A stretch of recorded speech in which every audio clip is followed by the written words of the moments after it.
I would just like to thank you all for coming. My name is Georgina Millar. I am 42 years old and I am the youngest of 3 children. My brother is 11 years older than me and my sister is 10 years older than me. I was brought up in a Christian home and I didn't think at the time that was a great privilege, but it is. My parents were both saved, my both sets of grandparents were saved, and my brother and sister were both saved when I was still very young, and all my aunts and uncles were saved as well. But although I was brought up and all my family were saved, didn't mean I was going to be in heaven one day. I knew, and I always knew, that if I wanted to be in heaven, I had to be saved. I knew I needed to repent of my sins and ask God to forgive me and believe in his finished work on the cross. I was brought up in what most people would call a very strict family. We had no TV in our home. There was no mobile phones, and there was no internet. There was no iPads or anything like that. And there was a lot of places I wasn't allowed to go and a lot of things I wasn't allowed to do. Our family attended the Brethren Gospel Hall in Keady, and my childhood and right up until I went to university involved going to a lot of gospel meetings. We went to church every Sunday morning.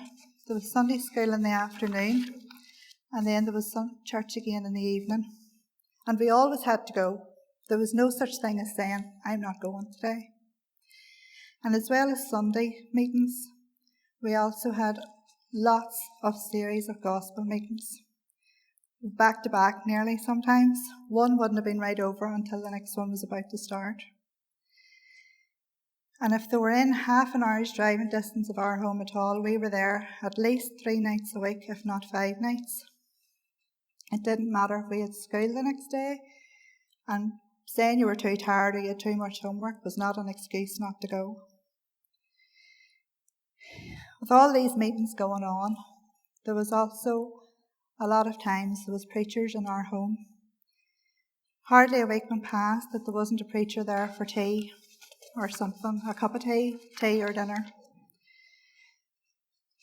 And as I got older, I didn't particularly like this, especially if the preacher who was having a spell of meetings maybe came a distance and were staying overnights in our home as well, because they were maybe staying in our home for maybe 8 weeks longer at a time, and I didn't like this. I used to dread meeting them in the hallway or being left in a room with them, because a lot of times the question would have come up, have you any thoughts about getting saved yet?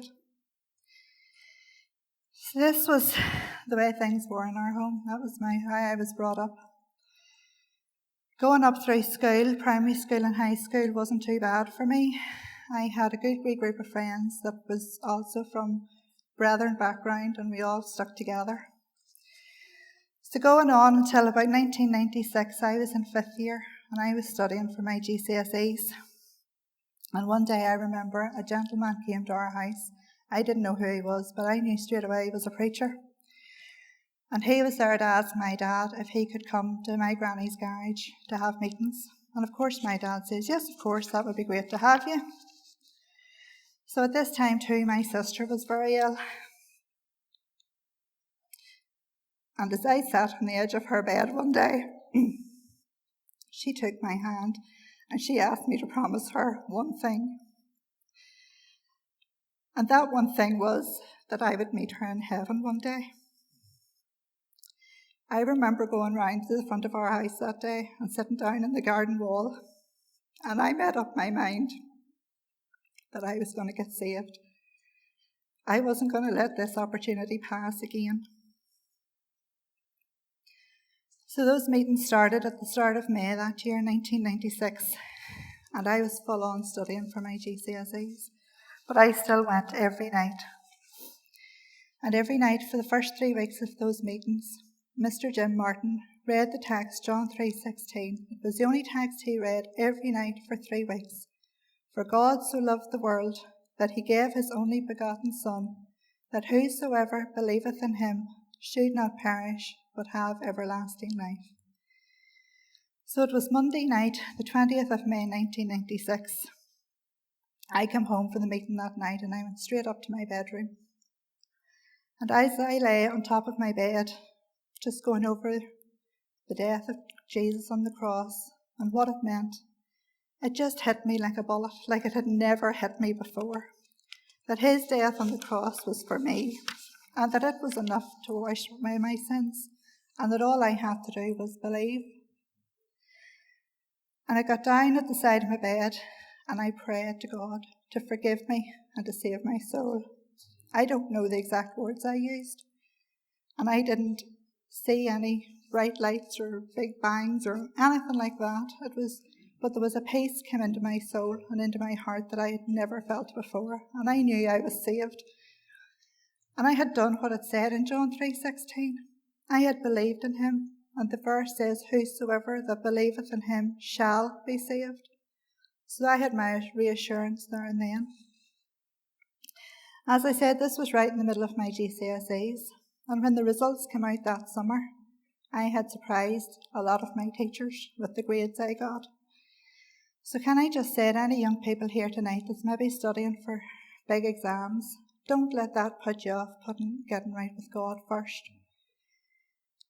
Getting saved, getting right with God should be your number one priority, and if you make it your number one priority, God will see you through. About a year and a half after that, I got baptised and I was received into fellowship in Katie Brother. But a few months after I got saved, that was May I got saved, about the September-October time, I suffered a back injury. And I had to take that year out of school after my GCSEs. I had already started my A-levels and then I had to drop out for that year. And I had to face a very big decision. I had to go for back surgery.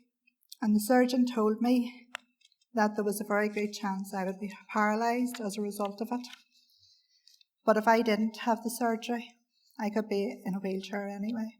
So at 17 years old, I had a big decision to make. And my mum and dad said, "It's up to you. We're not telling you what to do." So I prayed about it and I went for the surgery. And I thank God he brought me through that.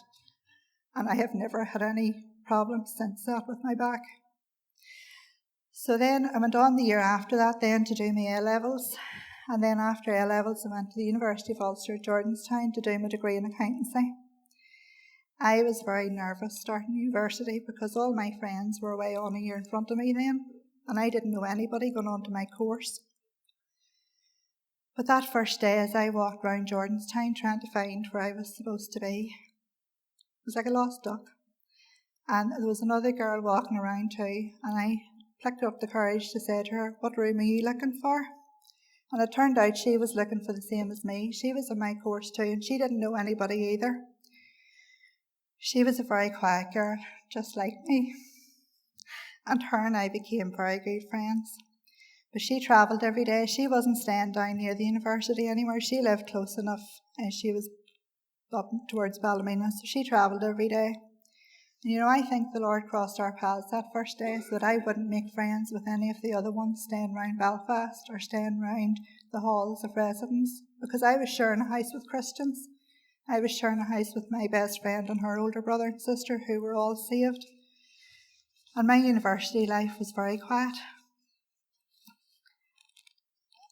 On a Tuesday night, every Tuesday night we travelled in from Georgetown into Belfast to the prayer meeting and the Bible reading in Windsor Gospel Hall.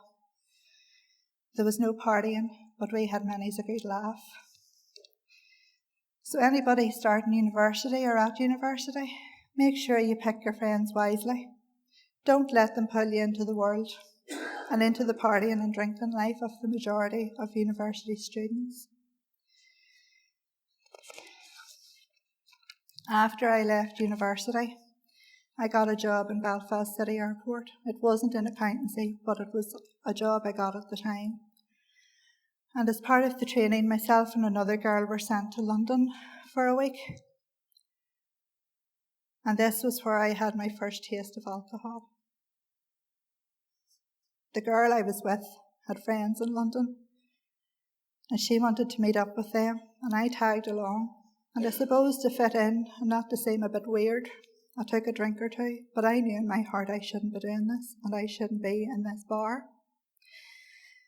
I thank God that job didn't last too long, and I moved back home to work for my dad in the shop in Armagh, and at the same time was looking in for a job in accountancy.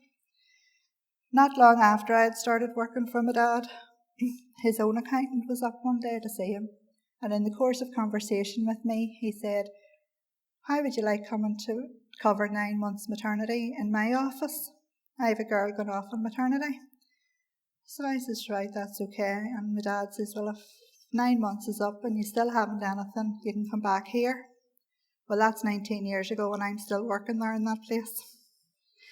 When I went to the office that first day, I found out that every member of staff was a Christian. We got on great together.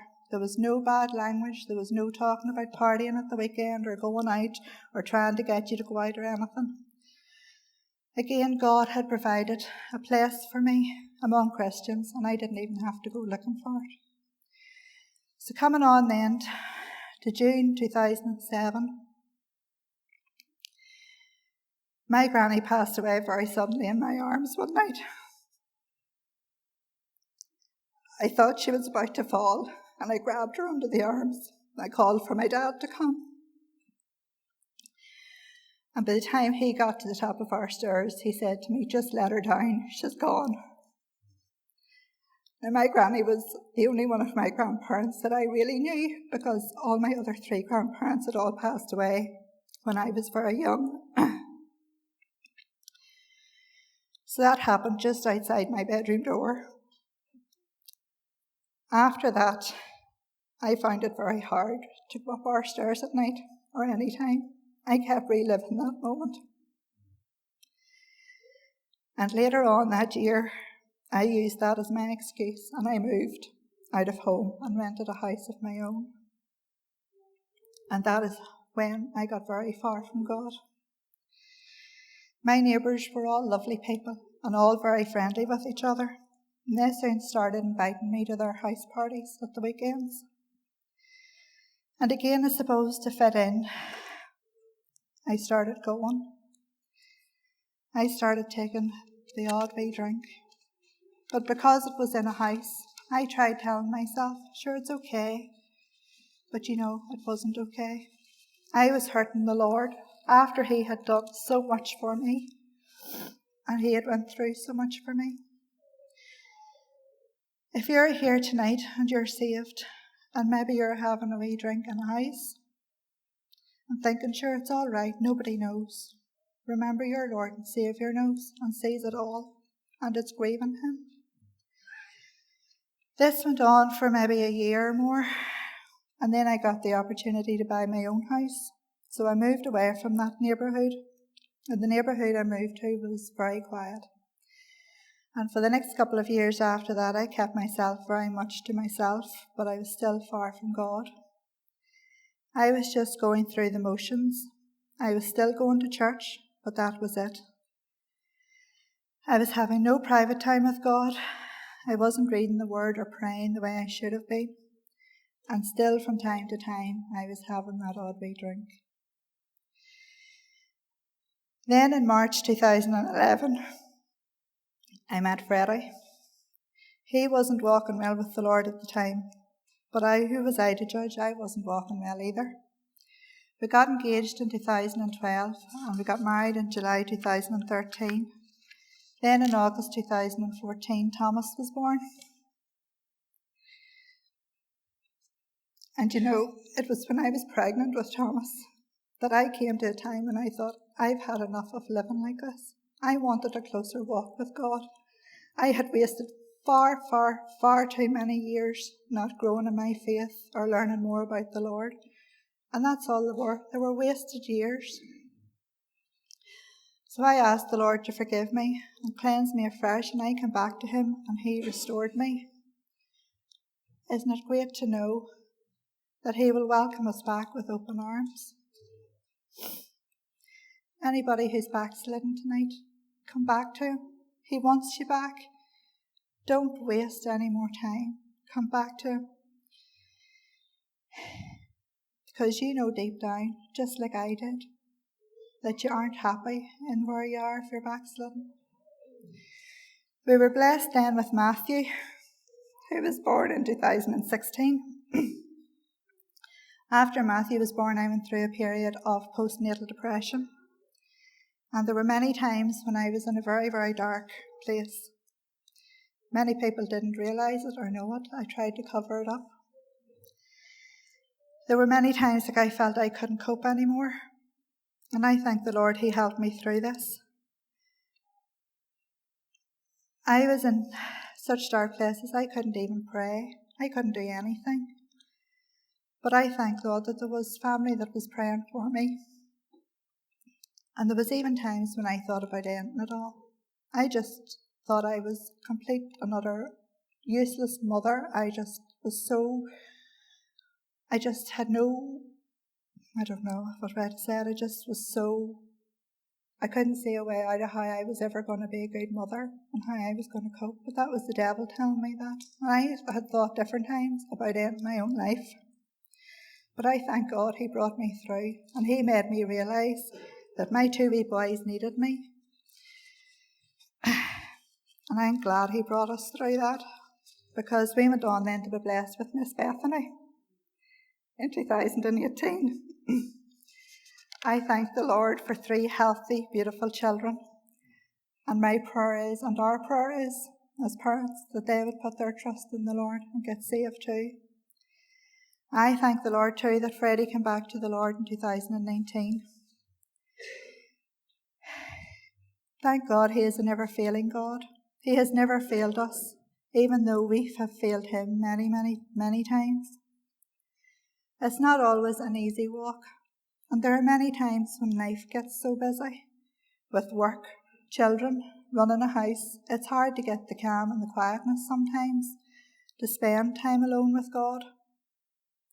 And there are days when I don't get very much time to read the Word, and days when it's been tough going and you find it hard to pray.